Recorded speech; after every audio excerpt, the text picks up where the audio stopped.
Morning, everybody. It's a Saturday. I thought I'd give you a report on the rat cam.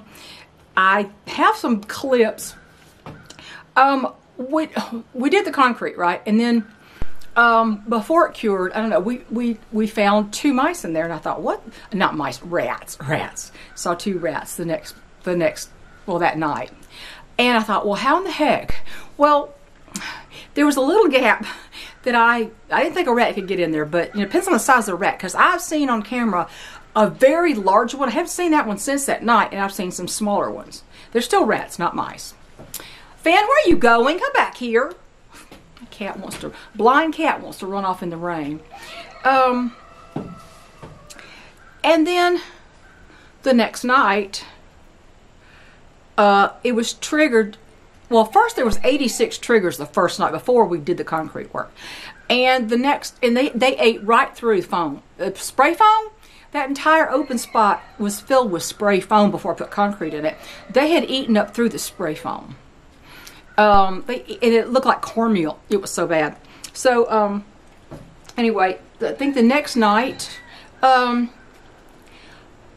saw 1 rat. And I'm thinking, okay, well, where did it get in? So there's a couple places I can't close up. I can't close up the gap that runs the 6 feet along the top of the roll-up door. Where it rolls, it has to have a gap. There's like a 2-inch gap that's 6 feet long. And that's up a metal building, though. So I'm wondering, it's like over, it's about 8 feet, not 8 feet, about 7 feet up, or 6.5 feet, something like that, because it's a little bit taller than the door. But then you've got the big old roller part at the top, and you can't close that up because it would keep the door stationary. You couldn't roll the door up anymore if you did that. And, you know, that, I don't know if they can climb a completely slick metal building with no footholds. I don't know. Anybody know that? I don't know. But that thing I cannot close up. Okay, well, last night, you know, I had found some of the pelleted rodent deterrents that they have peppermint oil and some other oils in there in pelleted form, like tiny little granule form, really, not pelleted. I don't like the pellets because the chickens it looks like they're pellets. Well, I tell you what, I sprinkled a little bit of that around the edges. Now I had already raked out the barn. I had cleaned out the back storage area where rat could have been hiding during the day. And I cleaned out the last pen. Totally swept it out. I looked at where the wall meets the floors, all the way around on the outside edge of the building, and there are no gaps. There are 0 gaps. We built that pretty tight when we put the interior in. We just don't have a concrete floor under the wooden floor, okay? Under the wooden floor that's placed about 4 inches above the gravel. So we didn't have, and the plastic, big thick plastic, you know, rats can eat their plastic, you know, sheeting, of course, even though it's thick plastic sheeting. But anyway, so last night, let's get to last night. I checked everything. It took me 2 hours to check everything around the barn, all the floors, to make sure all the seams between the plywood or the OSB, whatever we use in the floor and everything. We painted everything after we used the OSB. We made sure that there were no gaps and no storage areas where they can actually hide easily. And I did all that. Couldn't find that little bitty crack right where the metal beam, the threshold for the roll-up door that's inside the door. There was a little crack there, and I actually saw a rat's tail run through there. Now it was like this big, okay? So it wasn't even an inch, I don't think. Maybe be close. And I put cotton balls soaked in cedar wood and peppermint oil. Cedar wood is supposedly very anti-rodent. We'll find peppermint not so much, kind of, but sort of, maybe for little bitty mice. And I stuffed those cotton balls down in there, and then I threw gravel in there, and I took a piece of chunk gravel that was already cured, like it broke off or something, and I hammered it down in there so it's stuck in there. And I sprinkled that rodent deterrent granule stuff all over the place. Let me tell you, you don't have to sprinkle a bunch of that stuff. And when I went in the next morning, I thought, oh my gosh, is this too aromatic for my chickens? Oh my goodness, it was wild. I mean, they have their windows open, okay, so they're getting airflow. You don't want to put it in a tight building. Well, last night, we made sure I set the game camera without walking in front of it after that. My husband set 2 giant rat traps out there with peanut butter bait. Of course, they love the peanut butter. And this morning I went in there and I checked the game camera. 0 triggers on the game camera. And the rat traps were still set. So last night was the first night I've seen 0 evidence of anything. Now it could be that they're eating that stuff that I made up with the baking soda and the potato flakes and all that stuff. We also had those decon pellets that pretty much, if you read the ingredients, except for one ingredient I didn't recognize, it's corn, gluten, and baking soda, basically. So they can eat that and blow up and whatever. But it could be that the population is getting smaller. I wouldn't know that unless I took the floors up. And the walls are sitting on the floors. I'd have to pry up a floor and look underneath and see what I can see. It's just not feasible to concrete the floor. How are you going to do that? You've got the floors built up, then you've got the walls and everything sitting on the floors. And so unless I take down a wall or something, I can't even open it up. I said, well, could we concrete one pin at a time, take up the floors? He goes, well, yeah, but the outside walls are sitting on the floors. So I don't think I could do that. I guess it wouldn't matter after there was concrete, right? But anyway, so I think we're getting it under control as much as we can, because there's only one place. I just can't. Now, I have not seen an entrance into the barn from the outside anywhere. They have to be tunneling under something. And according to information, said rats can dig 3 feet deep, but usually, certain kinds of rats, but usually they don't tunnel more than 18 inches down, and they don't tunnel if they've got an easier way to go. That's what the whole consensus is. So I don't know where they're coming in from, where they came in from. Had to be a tunnel, and I don't even find an exit, so I don't know. I even took that stuff and I sprinkled it around that rock wall that goes up one side, just kind of sprinkle it over as I went around, and when I came in the next morning, I could smell that outside, even in the open air. So we'll see if I got it in control. Now, on to more pleasant subjects. I finished the current project I had showed you. I had like that much of it done. It is now finished. I used an entire cake of the Mandala bonus cakes, which is about 1,100 yards. I finished that, and it wasn't big enough, so I had another one of a different colorway, and I took off part of it because it was pink, and I don't want pink on that. Didn't want pink on it. It wasn't pink. It was like beiges and creams and yellows and tans and that kind of thing. And I took off the pink. The Mandala bonus bundles, they have where you can color control. You can actually pick out the middle of it and cut it off and go to the second color. Or you can do it from the outside if you want to. But I took out the pink in the center, and it had soft colors, soft tones that would go with the one I was using. So I finished that. It's 46 by 46. If I can, I'll put a picture up here of it. Took on my bed. Before that, I had done a little ripple Lapghan in beige and brown and green, and I think I showed that to you. If I can find a picture of it, I'll put that up there. I finished that, well, no, not that one, but I did another one like that, and I made the stripes a little bit wider, and I did that in mauves and purples and beiges and that kind of thing. So it's just like the one that we made on this channel when I started to show you how to make that. And it's in the pinks and mauves, and not pinks, it's more like a purple, lavender, mauve, beige, that kind of thing. So I've done that one. So I've got 2 Lapghans I could actually have a giveaway with. Now, some people may want to make their own. I have some yarn that I think I might put in a giveaway as well. So, I mean, I'm just thinking right now, so I'm not committed to this. I'm just trying to think. If you're interested, if you think you'd be interested in another giveaway of just a Lapghan, it's not as big as the last Lapghan I gave away. Congratulations, Elijah, for winning that one. But I may go ahead and do that. I'm working on another one right now. I need to crochet out a lot of this yarn, the big lion 1 pound, line brand 1 pound, pound of love, the big giant skeins of yarn. I'm running out of room to store yarn, so I'm going to have to actually crochet it into a project. So I'm working on another one right now. I don't have a picture of that yet.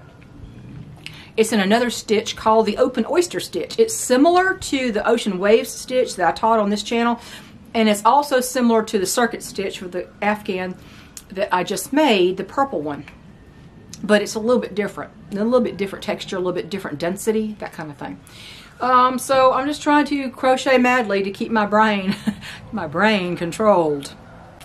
It's insane. What's going on right now. It's just insane. I just don't even know what to say about most of it. I think it's kind of funny that now they're admitting that Biden is mentally incompetent, that he has dementia, that he has a bad memory. He's just a kindly old man. No, a man that molests children is not a kindly old man. He's a fake. But, and of course, the elder abuse and putting this man up like a show pony to be the figurehead for their agenda it's just pathetic, and his wife has a lot to answer for. She ain't no doctor. Doctor of doom and doctor of destruction, if you want to call her a doctor of anything. But yeah, now they're saying, oh, he's, because the classified documents he had all over the place, not even protected, not in a locked room like President Trump had them, and they said put a second lock on that door, and he did. He had them locked away. I don't care if the room was a bathroom or what the room was, there were locks on the doors. The door was locked, according to what I have read. I only go by what I read, and so can you, honestly. And make sure that you investigate a little further before you decide anything you see is true, because we all know how that goes these days with AI and all the lies and lack of moral ethics, and people don't tell the truth anymore. They just don't. I can't stand a liar. I cannot abide liars. I just can't. So anyway, now because they have to get him out of the classified document scandal, now they have to admit he's got dementia and he doesn't have control of his faculties, and he falls all the time. He falls upstairs, downstairs on flat surfaces. That is because he has dementia. He's an adult old man with dementia.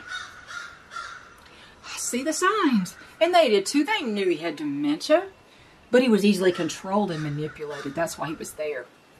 But now because, he has a bad memory. He just didn't know they were there. He can't remember that the leader of Egypt is not the leader of Mexico. He can't remember anything. And so they say, well, it was okay. He just has a bad memory. But see, all the stuff that they're trying to get him out of with the classified documents completely disqualifies him from running for office, or holding the office he has now. A hook and crook, as that's how he landed there. So it's like, damned if you do and damned if you don't. It's like, we gotta admit that he don't have a brain left, but meanwhile, we can't put him up for re-election. We have to put in somebody else. Oh God, please save us from Big Mike Obama. I don't want that transmaniac in the White House again. We've had some very classy first ladies. Whatever you think of George Bush, Jr., George W., I guess you'd say, his wife, Laura, was a very genteel Southern lady. And we've had some very classy first ladies. The last really classy first lady we had was Melania Trump. A legal immigrant who speaks 5 languages and is very highly educated, very beautiful, very well spoken, very intelligent. And unlike the current witch in residence, and unlike Michelle Obama, no class, 0 class. And people say, well, we don't have a class system. That's not the meaning of the term. It has nothing to do with how much money they have and how wealthy they are. It has to do with just being a decent person and having manners and caring about other people. We just don't have that currently. And we didn't have that with Obama either. But anyway, I just find it very interesting. Who are they going to substitute for pervy old Joe, as I call him lately? I think I call him Bidenus Pervertus Dementicus or something like that. Dementus. I don't know. But I'll tell you one thing. whatever happens, you can't do nothing about it. You can vote. Yeah, you can vote. And you should. You should. I'm not saying don't. If you don't, you're just giving up. But you've got to vote. I mean, if there's no hope, like I said the other day to somebody else, I said, if there's no hope, people are going to just quit trying. If there's no hope that something will come out right, people will stop trying. What the heck was that? Something fell out of a tree. Scared me. We have to have hope. We have to keep trying. We have to keep trying until it is really, till the fat lady sings, as they say. We got to keep doing it until there's no hope. I don't know what's going to happen, and neither do you. We can guess. I do know what happens in the end of time. I know that. But the end of time will not be until probably until after I'm gone. And then I'll be sitting watching it from a different perspective, if I watch it at all. If I even care anymore, right? If I even care anymore. But I would. People care about what happens to their children and their grandchildren. People care about what happens to their friends. People care about their friends who don't really have a clue. People they know in their family who may not be friends per se, but they don't have a clue about anything. It's just amazing. But anyway, from now, February, is this the 10th, I think? Until November 4th, it's going to be the bumpiest roller coaster ride you've ever seen. So get ready and hold strong. If we don't stand together, we're all going to completely fall apart. And I don't know. Is there something else I want to say? Somebody asked me about my garden plans for this year. The far garden where I grow the peas have all the trellises for the peas. I don't think I'm going to plant anything out there.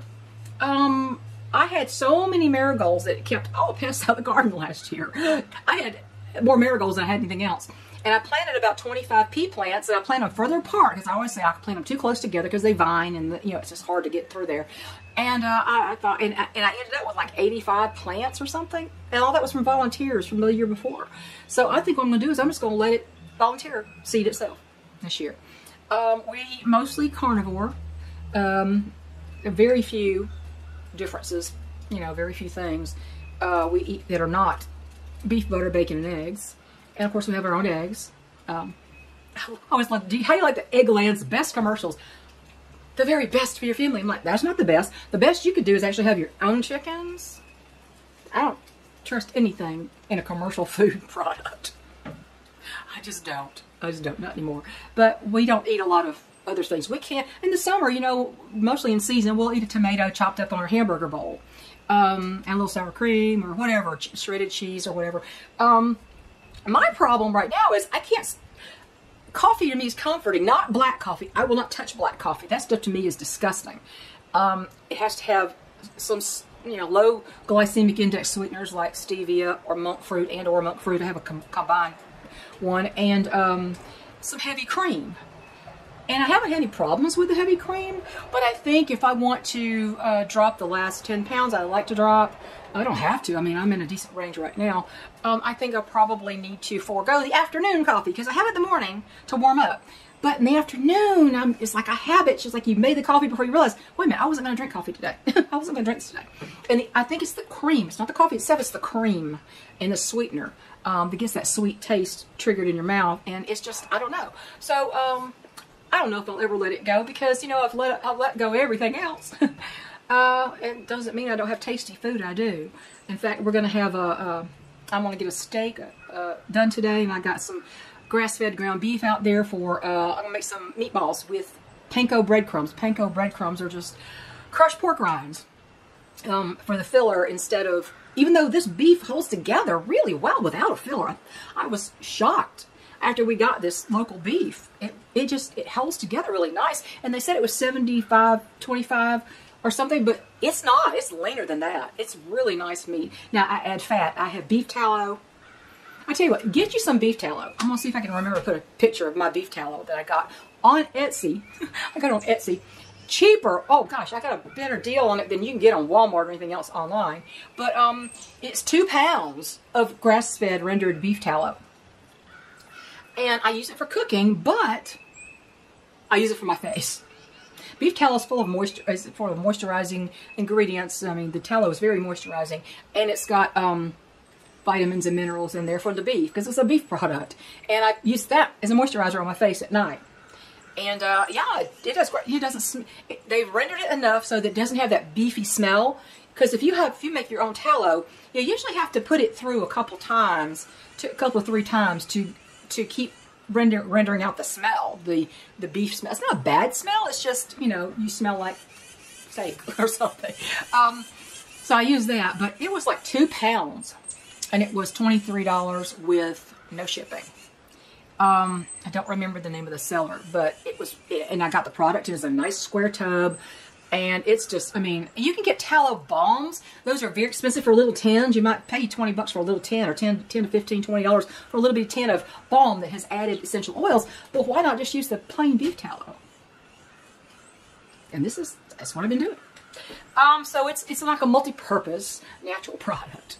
It's 21 minutes. I'm going to have to go, but sometimes when I say it's been so many minutes, and usually, and you look at it and go, well, it's not that long, it's because I've sped up the video. I've ramped up the speed just a little bit, because, you know, when I listen to most people who talk fairly slow, I put it on 1 1/4 speed, or 1 1/2 speed if they're really slow talkers. Because, you know, you can't, if you didn't, you would sit there and listen to things all day. So put me on 1 1/4 speed, the little setting gear down the bottom of the video. Put me on a faster speed if I talk too slow. I do sometimes speed up the videos, but sometimes, I don't know, I think sometimes if I pronounce the word in kind of a less understandable way, I think it's even less understandable when it's faster. So anyway, y'all take care. I think we've got the rat problem under control right now, unless I see something else going on. Now, if they chew up through floors, well, I don't really know what to do except that rhodonticide. They don't like the smell of that, I don't think. I used to use peppermint oil, but that didn't seem to make much difference. We'd get mice coming into our Honda CR-V glove compartment from the engine compartment. They'd come in there, and you'd see, because they'd shred up Kleenex or something. And so what I started doing is I soaked cotton balls in oil of peppermint and put them in the glove box. After you do that, I don't see anything for a long time. They don't really like it. I don't think it has that much deterrent on rats unless other things are added to that. So far, the rodent deterrent granules are... You just got to be careful if you got animals around. I mean, it's supposed to be safe for pets and animals. Pets and animals. Pets and children, people. You know, chickens are very sensitive to aromatics, and you don't want to have this smell they can't get away from. They've got to have really good ventilation. That's the only thing I see when people build coops. They never put enough ventilation in. They put one little tiny vent at the top, and it's like, that's not enough. You crowd that thing with a bunch of chickens, you need more ventilation than that, even in the wintertime. Especially if you've got some aromatic, something like I just put out there. You don't want to make it where they can't breathe. So we'll catch you later. I'm glad everybody liked the Bash TV. I don't know how much longer he'll be around, but you know, he's a hunk of chunk of rooster, isn't he? Have a great day, everybody. Good weekend. Bye.